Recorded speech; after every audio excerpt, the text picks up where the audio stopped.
Hello नमस्कार दोस्तों। आज मैं इस वीडियो में आपको बताने वाला हूँ कि अगर आप कंटेनर एक्सपोर्ट करते हैं तो आपको क्या क्या डॉक्यूमेंट्स का प्रोसेस होता है। तो सारा चीज़ आपको स्टेप बाय स्टेप किस तरीके से आपको मतलब सबसे पहले आपको क्या करना है और एंडिंग में जब आपका फाइनल कंटेनर आपका सेल हो जाता है तब तक का सारा बीच का प्रोसेस है। आपको स्टेप बाय स्टेप आपको मैं बताऊँ कि किस किस तरीके से आपको स्टेप बाय स्टेप सारा काम करना होता है। तो वीडियो में आगे बढ़ने से पहले मैं आपको बता देना चाहता हूँ, अगर आप चैनल पर नए हैं तो चैनल को सब्सक्राइब कर लीजिए, बेल आइकन प्रेस कर लीजिए ताकि हमारी नई नई वीडियो के अपडेट्स आपको सबसे पहले मिल पाए। क्योंकि मैं इस चैनल पर फ्रेड प्रोडक्ट से रिलेटेड और कंटेनर इंपोर्ट एक्सपोर्ट का जो भी डॉक्यूमेंट्स प्रोसेस होता है, किस तरीके से हम लोगों को करना होता है, किस तरीके से शिपिंग लाइन के साथ हम लोग काम करते हैं, कैसे हम फॉरवर्डिंग के साथ काम कर सकते हैं, तो सारी चीज़ का मैं अपडेट इस चैनल पर लाता रहता हूँ। तो चैनल को सब्सक्राइब करना बिल्कुल भी ना भूलें। तो आते हैं हम लोग पॉइंट पे कि हमें अगर कंटेनर एक्सपोर्ट करना है तो हमको सबसे पहले क्या हमें स्टेप करना पड़ेगा कि स्टेप बाय स्टेप हम लोगों को सारा जो कंटेनर भेजने का जो प्रोसेस है, ट्रांसपोर्टेशन जिसे बोल सकते हैं, इंटरनेशनल ट्रांसपोर्टेशन हम लोगों को कंटेनर को कैसे करना है। तो मान लीजिए हम लोगों को एक कंटेनर 40 फीट कंटेनर या 20 फीट कंटेनर हम लोगों को एक्सपोर्ट करना है, ठीक है। तो हम एक फॉरवर्डर हैं, एक एज अ फॉरवर्डर की तरह मैं आपको बता रहा हूँ। हम एक फॉरवर्डर है और हम लोगों को शिपिंग लाइन से कंटेनर लेना है, ठीक है। उससे पहले हम लोगों को क्या, हमारे पास कस्टमर होना चाहिए कि जो कस्टमर को जो कार्गो है वो भेजना है, जैसे आउट ऑफ कंट्री भेजना है, इंडिया से बाहर, ठीक है। तो मान लीजिए आप, उसने बोला मेरा जो 40 फीट कंटेनर है का उसका माल है उसे एक्सपोर्ट करना है। अब आपका काम है एज अ फॉरवर्डर कि आपको शिपिंग लाइन से कंटेनर लेना है। शिपिंग लाइन मतलब आपको पता होगा, जैसे मैंने वीडियोस अगर आपने देखी होंगी, अगर फर्स्ट टाइम देख रहे हैं तो मैं आपको बता दूं कि शिपिंग लाइन जो जिनके पास अपना कंटेनर होता है, जो बाय सी कंटेनर को भेजते हैं, जो हम लोगों को कंटेनर रेंट पे देते हैं। रेंट पे मान लीजिए, चाहे कुछ भी आप बोल सकते हैं, इस तरीके से हम लोग को रेंट पे मिलता है और हम लोग को जो उसका डेस्टिनेशन पे उसका एजेंट है जहाँ पे कंटेनर जा रहा है उसको कंटेनर हमको रिटर्न करना पड़ता है, ठीक है। तो सारा प्रोसेस बताऊंगा किस तरीके से ये एक्सपोर्ट होता है, क्या क्या तरीके से आप इस काम को कर सकते हैं। तो सबसे पहले मान लीजिए, जैसे कंटेनर आपको बोला मैंने, जैसे मैं आपको बताया कि एक्सपोर्टर ने आपको बोला कि मेरे को माल भेजना है, आप मेरे को इसका फ्रेट निकाल के दीजिए, ठीक है। मतलब फ्रेट मानी मतलब उसका किराया बोल सकते हैं। तो वो आपको उसको निकाल के देना है, ठीक है। वो शिपिंग लाइन से आपको लेना है। वो भी बताऊंगा आपको किस तरीके से अपना जो प्रॉफिट है आपको ऐड करना है, ठीक है। तो आपने शिपिंग लाइन से रेट लिया, रेट क्या क्या लेना है, फ्रेट चार्जेस आपको लेना है, ठीक है। और लोकल चार्जेस होता है, मैंने आपको पिछला, अगर आपने वीडियो नहीं देखी, पिछला वीडियो, दो तीन वीडियो अगर पहले का अगर आप देखेंगे तो उसमें मैंने बताया कि कौन कौन से चार्जेस आपको लेना है, ठीक है। आपने रेट लिया, मैं सिर्फ एक एग्जांपल के लिए आपको बता रहा हूँ, आपने रेट लेना है शिपिंग लाइन से, ठीक है। उसमें जो भी प्रॉफिट ऐड करना है आपको फ्रेट में करना है, ठीक है। उसमें चार पांच चार्जेस लेते हैं, जैसे ओशियन फ्रेट हो गया, आपका किराया होगा, टर्मिनल हैंडलिंग चार्जेस हो गया आपका, जो पोर्ट पे टीएससी लगती है, वो जो ओरिजिनल पोर्ट पे मतलब जहाँ से कंटेनर लोड होता है सी पोर्ट से, ठीक है। और उसके बाद कंटेनर की सील फीस जो होती है, सील लगती है उसके अंदर, उसका चार्जेस होता है। बिल ऑफ लेडिंग मतलब उसका जो डॉक्यूमेंट्स आपको मिलता है फाइनली कंटेनर सेल होने के बाद, वो हो गया। और एमयूसी चार्जेस, जो मैंडेटरी यूजर चार्जेस बोलते हैं इसको, ठीक है। तो ये सारे चार्जेस होते हैं। तो आपको इसमें आपको फ्रेट जो अमाउंट है वो यूएसडी में होता है, ठीक है। तो पहले तो इसका जो जीएसटी था, इसमें जीएसटी नहीं लगता था, लेकिन अब इसमें जीएसटी लगने लग गया है। तो आपको उसका चार्जेस ले लेना है। और जो लोकल चार्जेस है, लोकल चार्जेस मतलब टीएससी और बिल ऑफ लेडिंग और जो सील चार्जेस है, ये आपको लोकल चार्जेस होगा, फ्रेट अमाउंट हो गया, ये आपका रेंट जिसे बोल सकते हैं, ठीक है। तो इसे ओशन फ्रेट भी बोलते हैं और फ्रेट भी आप बोलते हैं, ठीक है। तो आपको उसमें फ्रेट में अपना जो चार्जेस है वो ऐड करके कस्टमर को दे देना है, ठीक है। उसका जैसे उसने अपना जो मटेरियल सारा बता दिया, जो वेट है वो भी बता दिया, ठीक है। कमोडिटी क्या है सारा आपको पता कर लेना है पहले, रेट देने से पहले कि क्या कमोडिटी है, कितना वेट है। तो उस हिसाब से आप शिपिंग लाइन से रेट लेंगे, क्योंकि कई बार क्या होती है कि कोई कोई शिपिंग लाइन है तो लिमिटेड वेट ले जाती है, ठीक है। जैसे 18 टन तक ले जाती है, 18 टन के बाद वो एक्स्ट्रा चार्जेस लेती है। तो आपको उस चीज़ के लिए आपको जो वेट है वो कंफर्म कर लेना है कितना वेट है, और उसके आधार पे आपको शिपिंग लाइन से रेट लेना है, ठीक है। कि कितना वेट है, ये कम्युनिटी है, कम्युनिटी मतलब उसका क्या प्रोडक्ट है, और कौन से डेस्टिनेशन के लिए जाना है, कौन सी आईसीडी से स्टफ़ होगा, और कैसे आप वहाँ पे या फैक्ट्री स्टफिंग करेंगे या फिर डॉग स्टफिंग करेंगे। डॉग स्टफिंग मतलब आईसीडी में आपको स्टफिंग करनी है, ठीक है।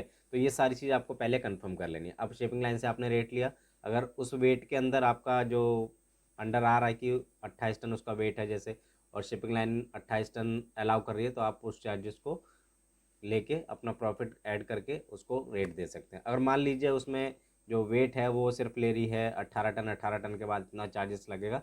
तो आप उसका स्लैब है वो देख लीजिएगा शिपिंग लाइन का, और आपको उस हिसाब से आपको जो कस्टमर है एक्सपोर्टर है उसको आपको रेट दे देना है, ठीक है।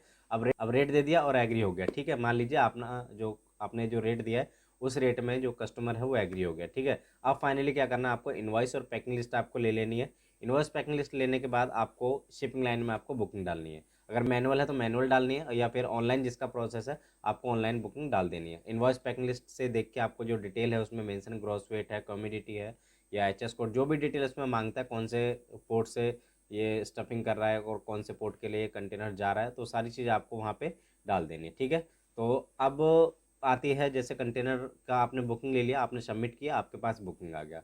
बुकिंग लेने के बाद आपको कस्टमर को देना है, वो जो बुकिंग आपके पास जो पीडीएफ फाइल आएगी वो आपको कस्टमर को देनी है। और उसके बाद आपको कंटेनर पिकअप के लिए उसको बोल देना है, सर पिकअप का उसमें सारा मेंशन होता है कि इतने तारीख को आपको पिक करना है, कुछ दिन 3-4 दिन जो उसकी वैलिडिटी रहती है, और उसका जो डॉक्यूमेंट्स कट ऑफ है, एसआई कट ऑफ है, गेट कट ऑफ है, सारी चीज़ें बुकिंग में मेंशन होती है। तो उसी हिसाब से हम लोग को स्टफिंग प्लानिंग करनी पड़ती है कि इतने दिन इस तारीख को हम लोग स्टफिंग करेंगे, और इस तारीख को हम लोग रेल आउट कर देंगे, और इस तारीख को हम लोग गेट इन कराना है। तो सारी चीज़ें उसमें मेंशन होती है। उसके बाद जो टाइम लिमिट के बाद अगर आप करते हैं तो कोई अननेसेसरी चार्जेस आपको लग सकते हैं।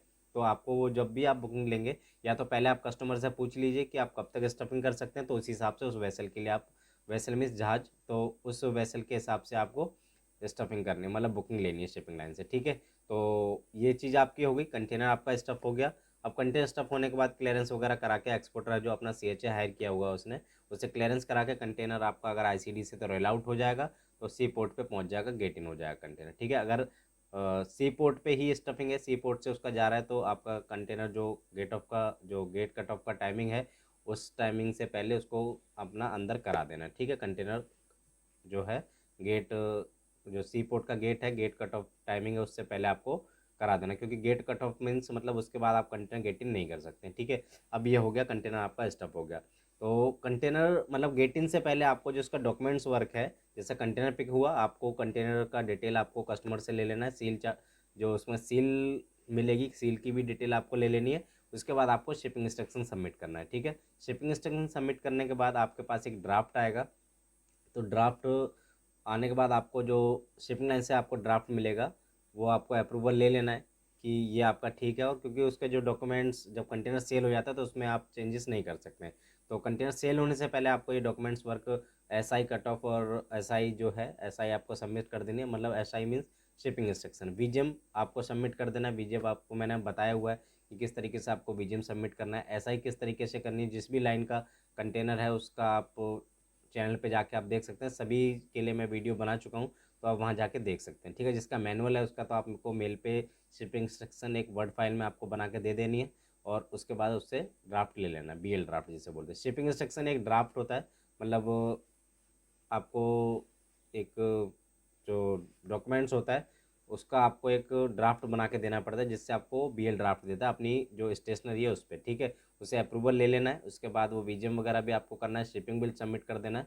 मतलब वो कंटेनर सेल होने से पहले ये सारा काम आपको करना है। मैंने आपको बताया कि जब आपके पास बुकिंग आएगी तो उसमें वो सारी चीज़ें मेंशन होंगी, ठीक है, कि कौन कौन से जो टाइमिंग है इसके बाद आप नहीं कर सकते, तो उससे पहले सारा काम आपको करके रख लेना है, ठीक है। तो उसके बाद कंटेनर आपका, जैसे कंटेनर गेट इन हो गया, डॉक्यूमेंट्स वर्क आपने कर लिया, शिपिंग इंस्ट्रक्शन, बीजीएम और शिपिंग बिल, ये आपको करना होगा कंटेनर सेल होने से पहले, ठीक है। अब मान लीजिए आपने ये सारा वर्क कर दिया, अब कंटेनर आपका सेल हो गया, मतलब जहाज पे लोड हो गया है। अब उसके बाद आपको शिपिंग लाइन को इन्वॉइस के लिए मेल डालना है, आपके पास इन्वॉइस आ जाएगी, इन्वॉइस मतलब बिल, और उसको उसको पेमेंट करके अपना जो बिल ऑफ लेडिंग है, अगर आपने हार्ड कॉपी के लिए बोला हुआ तो आपको हार्ड कॉपी मिल जाएगी, और सरेंडर के लिए बोला हुआ है तो आपको मतलब वो, अगर जैसे पहले आपने ओरिजिनल ले लिया उसके बाद हार्ड कॉपी जो ले ली, उसके बाद अगर आपको सरेंडर करना है तो सरेंडर भी कर सकते हैं, सरेंडर के चार्जेस अलग लगते हैं। और जो सीवे है तो सीवे में आपको हार्ड कॉपी नहीं मिलेगी, एक पीडीएफ फाइल मिलेगी, जिसकी शिपिंग लाइन है अपने एजेंट को बोल देता है कि इसका जो बीएल है यहाँ पे सरेंडर्ड हो चुका है, मेरी पेमेंट आ गई है, तो आप इसको विदाउट बीएल उसको जो डिलीवरी ऑर्डर है उसका कंसाइनी को दे देगा, ठीक है। वहाँ का जो लोकल चार्जेस पे करेगा कंसाइनी, मतलब जो शिपिंग लाइन का एजेंट है, वहाँ का जो लोकल चार्जेस होगा, जो टर्मिनल हैंडलिंग चार्जेस वगैरह जो होता है, जो डीओ चार्जेस होता है, वो पे करके वहाँ डिलीवरी ऑर्डर मिल जाएगा। ठीक है, अगर ओरिजिनल है तो ओरिजिनल आपको कंसाइनी को, जो एक्सपोर्टर है उसको दे देना है, वो अपने कंसाइनी को भेज देगा और उसका आपको जो डिलीवरी ऑर्डर मिल जाएगा। ठीक है, जैसे अपना बिल ऑफ लेडिंग आपने ले लिया, बिल ऑफ लेडिंग आपने शिपिंग लाइन से ले लिया, और आपको अपना इनवॉइस बना के कस्टमर को भेज देना है, जिससे भी जैसे आपने जो शिपिंग लाइन है अपना पेमेंट लेके आपको बीएल दिया, इसी तरीके से आपको अपना पेमेंट लेके कस्टमर को बीएल देना है। ठीक है, तो ये सारा प्रोसेस होता है कंटेनर एक्सपोर्ट करने का। तो इस तरीके से आप कंटेनर है आप एक्सपोर्ट कर सकते हैं।